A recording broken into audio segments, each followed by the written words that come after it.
আসসালামু আলাইকুম সুপ্রিয় দর্শক, শুভেচ্ছা জানবেন। তীব্র জনরোষের মুখে পড়েছেন ইউক্রেনের প্রেসিডেন্ট ভলোদিমির জেলেনস্কি। কেন এই জনরোষ? জনতা তার কাছে কি চায়? তার দেশের ভেতরে পরিস্থিতি কেন উত্তাল? কি নিয়ে ভেতরে ভেতরে ইউক্রেন এত নাজুক হয়ে গেল?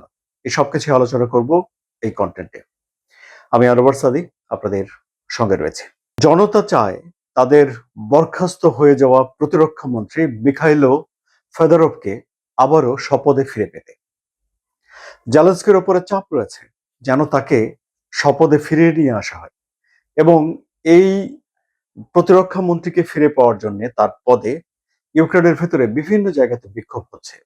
মেইনলি বিক্ষোভটা করছে তরুণরা, কিন্তু সামরিক বাহিনীর কেউ কেউ এই বিক্ষোভের ভেতরে রয়েছে।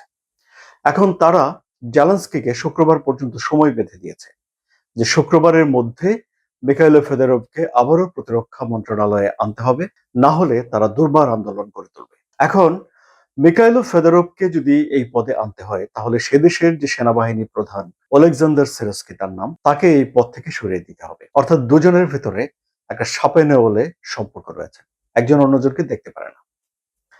জেলেনস্কি কিছুদিন আগে বলেছিলেন যে তাদের দুজনের ভেতরে পরিস্থিতি এমন জায়গায় গেছে যে এই দুইজন আসলে একটা জায়গায় একই রুমে বসতে পর্যন্ত চায় না।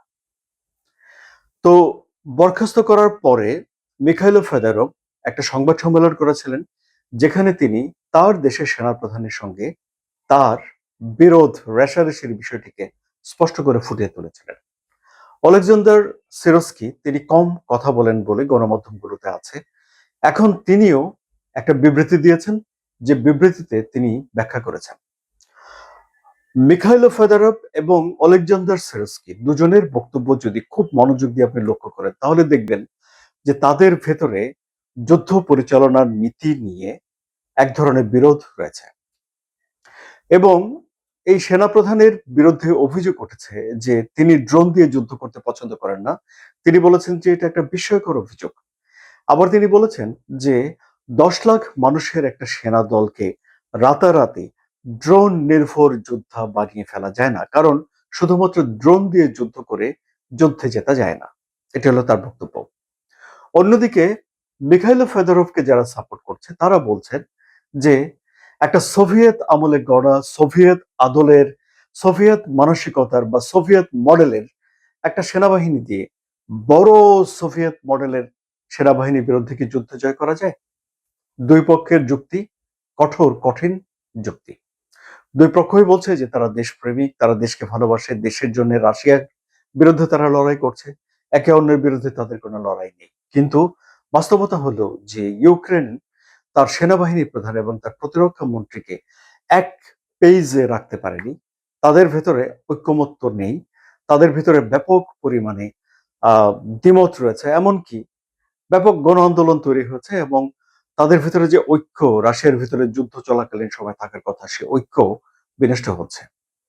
অনেকে এখন বলছেন যে শত্রুপক্ষ মানে রাশিয়া অত্যন্ত মনোযোগ দিয়ে ইউক্রেনের ভেতরের পরিস্থিতি পর্যবেক্ষণ করছে এবং তাদের কি করণীয় সেটি তারা নির্ধারণ করছে। তো মুশকিল হলো, যদি জেলেনস্কি তার দেশের ভেতরে ঐক্য ধরে রাখতে না পারেন, সিদ্ধান্ত ঠিক রাখতে না পারেন, তিনি যদি প্রবল জনরোষের মুখে পড়েন, তার জনপ্রিয়তা যদি চলে যায়, তাহলে তিনি ইউরোপকে সঙ্গে নিয়ে কিভাবে রাশিয়ার মতো একটা দেশকে মোকাবেলা করে নিজেদের অনুকূলে যুদ্ধটাকে শেষ করবেন? অর্থাৎ এই যুদ্ধ শেষ করার জন্য ইউক্রেন তো চায় যে একটা সম্মানজনক অবস্থানে থেকে যুদ্ধটাকে তারা শেষ করবে, আবার রাশিয়া চায় যে সম্মানজনক অবস্থানে তারা থেকে যুদ্ধ তাদের অনুকূলে শেষ হবে। কিন্তু এই অনৈক্য দূর করতে না পারলে জেলেনস্কির পক্ষে কি যুদ্ধে জয়ী জয়ী একটা পরিবেশ তৈরি করা সম্ভব? আপনাদের কি মনে হয়? আপনাদের মতামত কমেন্টে জানান। আলোচনা যদি ভালো লাগে তাহলে লাইক দিন, শেয়ার করে বন্ধুদের এই কমেন্ট দেখার সুযোগ করে দিন এবং জিও পলিটিক্সের জটিল জটিল বিষয়গুলো খুব সহজে বোঝার জন্য সাবস্ক্রাইব করে চ্যানেলের সঙ্গে থাকুন। ধন্যবাদ সবাইকে।